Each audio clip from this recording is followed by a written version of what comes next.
Hi ನನ್ನೆಲ್ಲ ಪ್ರೀತಿಯ ವೀಕ್ಷಕರಿಗೆ ಇವತ್ತು ನಾನು ಎಗ್ ಮಸಾಲ ಮಾಡೋದು ಹೇಗಂತ ತೋರಿಸ್ಕೊಡ್ತೀನಿ ಬನ್ನಿ ಫ್ರೆಂಡ್ಸ್. ಅದು ಬಿಸಿ ಬಿಸಿ ಮುದ್ದೆ ಜೊತೆ ರೈಸ್ ಜೊತೆ ಮತ್ತು ಚಪಾತಿ ಪೂರಿ ಜೊತೆ ಎಲ್ಲ ಪರೋಟದ ಜೊತೆ ತುಂಬಾ ಚೆನ್ನಾಗಿರುತ್ತೆ. ಒಳ್ಳೆ ಕಾಂಬಿನೇಷನ್ ಅಂತ ಹೇಳ್ಬೋದು. ಈ ಥರ ಮಾಡೋದು ಹೇಗಂತ ನಾನು ತೋರಿಸ್ಕೊಡ್ತೀನಿ. ಅದಕ್ಕೆ ಬೇಕಾಗಿರೋ ಇಂಗ್ರೀಡಿಯೆಂಟ್ಸ್ ಏನೇನು ಅಂತ ಹೇಳ್ತೀನಿ, ನೋಟೆಡ್ ಮಾಡ್ಕೊಳ್ಳಿ. ತುಂಬ ಅಂದರೆ ತುಂಬ ಟೇಸ್ಟಾಗಿರುತ್ತೆ. Hi guys, welcome back to my channel. ನಾನು ನಿಮ್ಮ ಖುಷಿ ಮಾತಾಡ್ತಾ ಇರೋದು. ಇವತ್ತು ನಾನು ಎಗ್ ಮಸಾಲ ಹೇಗೆ ಮಾಡೋದಂತ ತೋರಿಸ್ತೀನಿ. ಮೊದಲಿಗೆ ಒಂದು ಜಾರ್ಗೆ ಕೊತ್ತಂಬರಿ ಸೊಪ್ಪು, ಅದಾದಮೇಲೆ ಒಂದು ಚಿಕ್ಕದು ಟೊಮೊಟೊ ಕಟ್ ಮಾಡ್ಕೊಂಡಿರೋಂಥದ್ದು, ಅದಾದಮೇಲೆ ಒಂದು ಸ್ವಲ್ಪ ಈರುಳ್ಳಿ, ಒಂದು ಗಡ್ಡೆ ಈರುಳ್ಳಿ, ಒಂದು 7 ಉಳುಗು ಬೆಳ್ಳುಳ್ಳಿ, ಮತ್ತು ಒಂದು ಹಸಿಮೆಣಸಿನಕಾಯಿ,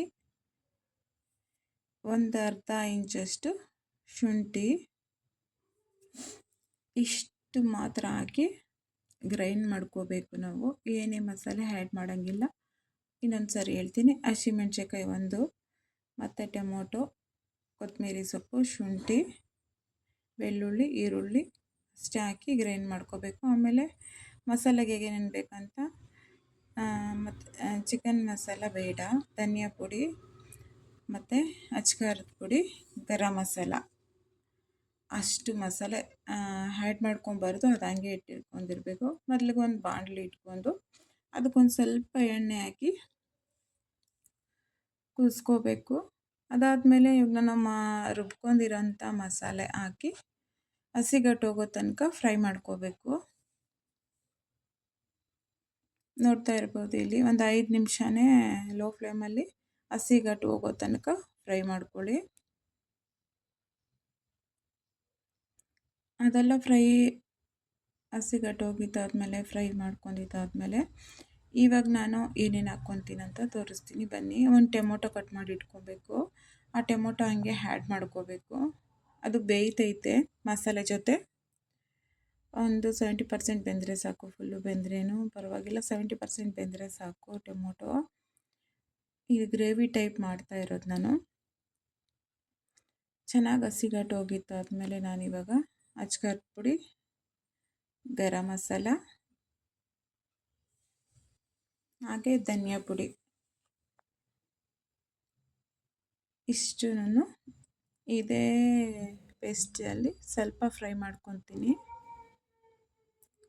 ಫ್ರೈ ಮಾಡ್ಕೊತಾ ಇರಬೇಕು. ಅದು ಹಸಿಗಟ್ಟು ಹೋಗ್ತೈತೆ. ಅದಾದಮೇಲೆ ಇವಾಗ ನಾನು ಸ್ವಲ್ಪ ನೀರೇ ಆ್ಯಡ್ ಮಾಡ್ಕೊತೀನಿ. ನನಗೆ ಎಷ್ಟು ಬೇಕು, ಎಷ್ಟು ಕನ್ಸಿಸ್ಟೆಂಟಿಗೆ ಬೇಕೋ ಅಷ್ಟು ಮಾತ್ರ ನಾನು ಆ್ಯಡ್ ಮಾಡ್ಕೊತೀನಿ ನೀರು. ನಾನಿಲ್ಲಿ ಬಂದು 8 ಮೊಟ್ಟೆ ಆ್ಯಡ್ ಮಾಡ್ಕೊತಾ ಇದ್ದೀನಿ. ಹಾಗಾಗಿ ಇಷ್ಟು ನೀರು ಆ್ಯಡ್ ಮಾಡ್ಕೋಬೇಕಂತ ಇರ್ತೈತಲ್ಲ, ಅಷ್ಟೇ ಆ್ಯಡ್ ಮಾಡ್ಕೋಬೇಕು. ನೋಡ್ತಾ ಇರ್ಬೋದು ಇವಾಗ ನೀವು ಕುದೀತೈತೆ. ಒಂದು 5 ನಿಮಿಷ ಕುದಿಬೇಕು. ನಾನಿವಾಗ ಕುದಿತಾಯಿತು. 5 ನಿಮಿಷ ಆದಮೇಲೆ ಮೊಟ್ಟೆ ಒಂದೊಂದೇ ಒಂದು ಬೌಲ್ಗೆ ಹಾಕ್ಕೊಂಡು ಬಾಣಲಿಗೆ ಹಾಕ್ತಾಯಿದ್ದೀನಿ. ಏನಕ್ಕೆ ಬೌಲ್ಗೆ ಹಾಕ್ಕೊಂಡು ಹಾಕ್ತಾಯಿದ್ದೀನಿ ಅಂದರೆ ಅದರಲ್ಲಿ ಸಣ್ಣ ಸಣ್ಣ ಪೀಸಸ್ ಇದ್ದರೆ ನಾವು ಬಾಣಲಿ ಒಳಗಡೆ ಹೋದರೆ ಹುಡ್ಕೋಕ್ಕಾಗಲ್ಲ. ಹಂಗಾಗಿ ಬಟ್ಲಲ್ಲಿ ಹಾಕಿದ್ರೆ ಅಕಸ್ಮಾತ್ ಸಣ್ಣದು ಮೊಟ್ಟೆ ಪೀಸ್ ಇದ್ರೇನೋ ತೆಗಿಬೋದಲ್ಲ, ಆ ಕಾರಣಕ್ಕಾಗಿ. ನೋಡ್ತಾ ಇರ್ಬೋದು, ಒಂದೊಂದಾಗೆ ಆ್ಯಡ್ ಮಾಡ್ಕೊತಾ ಇದ್ದೀನಿ ಇಲ್ಲಿ ಎಗ್ಗು.